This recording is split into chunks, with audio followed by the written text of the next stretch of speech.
In first, our President Marcos show what will do to remove the Arthur they place in the Philippine Sea. That's why our Coast Guard act immediately.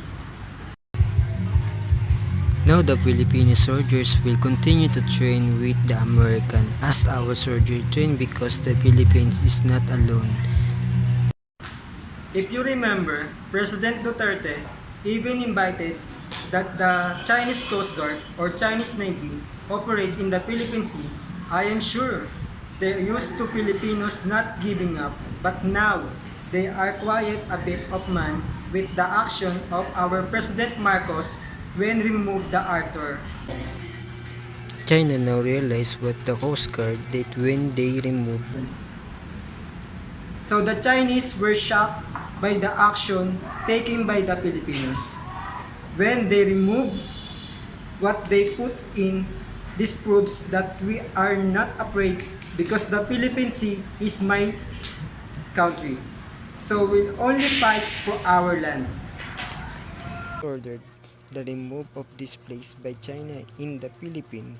Longer fear of China treat Filipinos will fight for our land in the Philippine Sea, and the Chinese were very surprised by what the Coast Guard did to remove invented Arthur.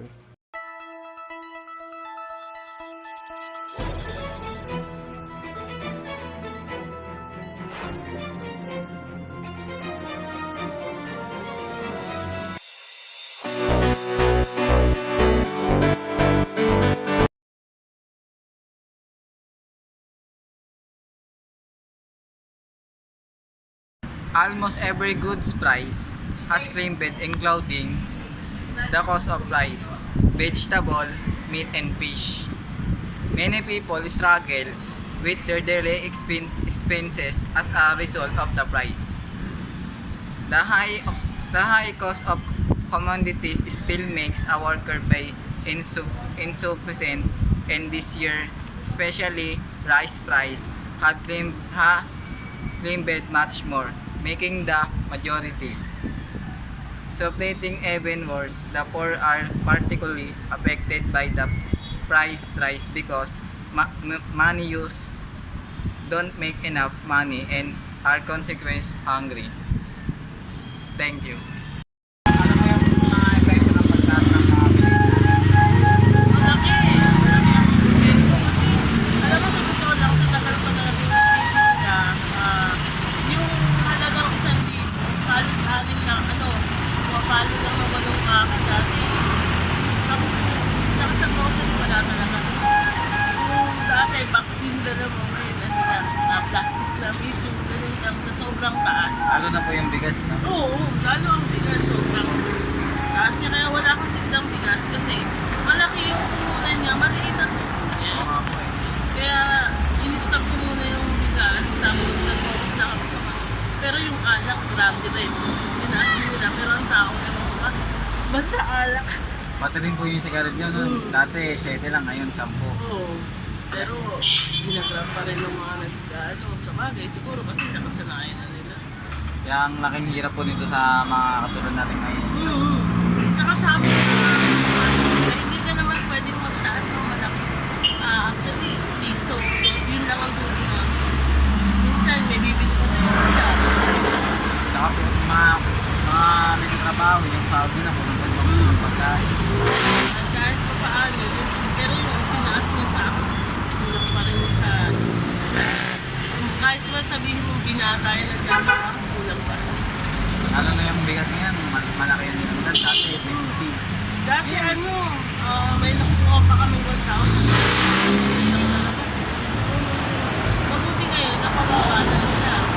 Anong nakaraan? 150, 150. Yung magkano lang yung dati. Isa 90 na. Dati 90 lang.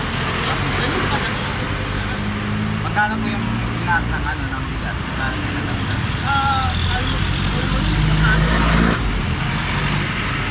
Kaya po wala nang gano'n natin sa mga sa unang taas. sobrang taas talaga sa mga Mga kinikita ng mga trabahador, kulang pa rin yung pagkakasya nila sa isang araw. kaya mahirap ngayon. Kasi hindi mo paano malaman kung bakit nagtakasan lang. Tapos po yung ano, yung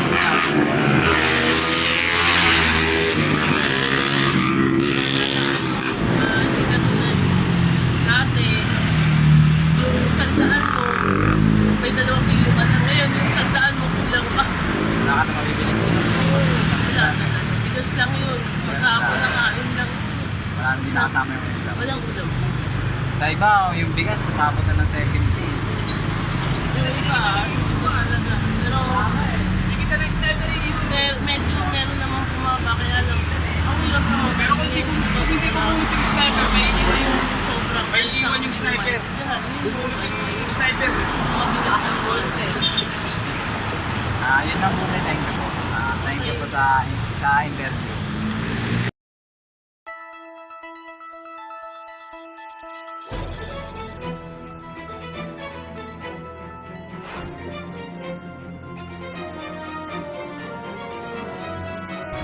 Nipah virus is a zoonotic virus is the transmitted from animals to human and can also be transmitted through contaminated food between people. Infected people it causes a range of from asthmatic infection to acute respiratory and the pattern is hepatitis. The virus can also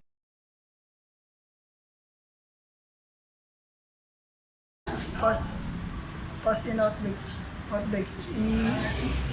Nipah virus was first recognized in 1999 during an outbreak among pig farms in the Malaysia. Monyo outbreaks have been reported in Malaysia since 1999. It was also recognized in Bangladesh in 2001. The annual outbreaks occurred in the country since the disease has also been divided periodically in Eastern India. Those regions can be make risk for infection as evidence of the viruses has been found in the natural reserve. Pteropus Latin species in several other but species in the number of countries including Cambodia, Ghana, Indonesia, Madagascar, the Philippines and Thailand.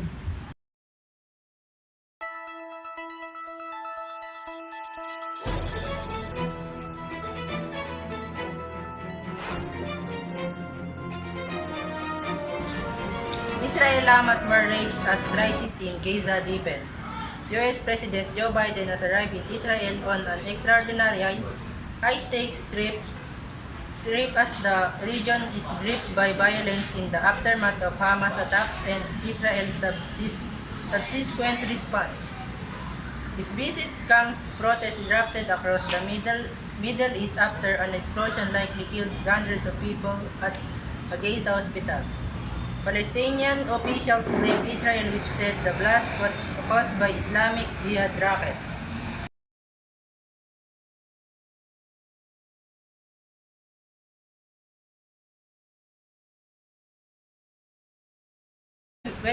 Wednesday provided what it claimed was audio and visual evidence ruling out the possibility of an Israeli airstrike on the facility. Conditions are therefore the 2.2 million people caught in the escalating crisis and now trapped in Gaza. Those on the ground warn that nowhere is safe from relentless Israeli airstrike and the rapidly deteriorating humanitarian situation. Israel was vowed to wipe out Hamas, the Islamist group that controlled Gaza. The 1 peso provisional fare increase will provide at least 200 additional earnings from drivers of public utility jeepneys after it took effect yesterday. Transportation Group, pinagkaisang samahan ng mga chopper at operator nationwide. Piston National Price 13 so that the passengers are aware, Floranda said. The Land Transportation Franchising and Regulatory Board LTFRB approved a provisional increase of 1 for both modern and traditional jeepneys amid fluctuating fuel prices. The minimum fare for traditional jeepneys will increase to 13 from the current 12, while for modern jeepneys it will be 15 from the previous 14.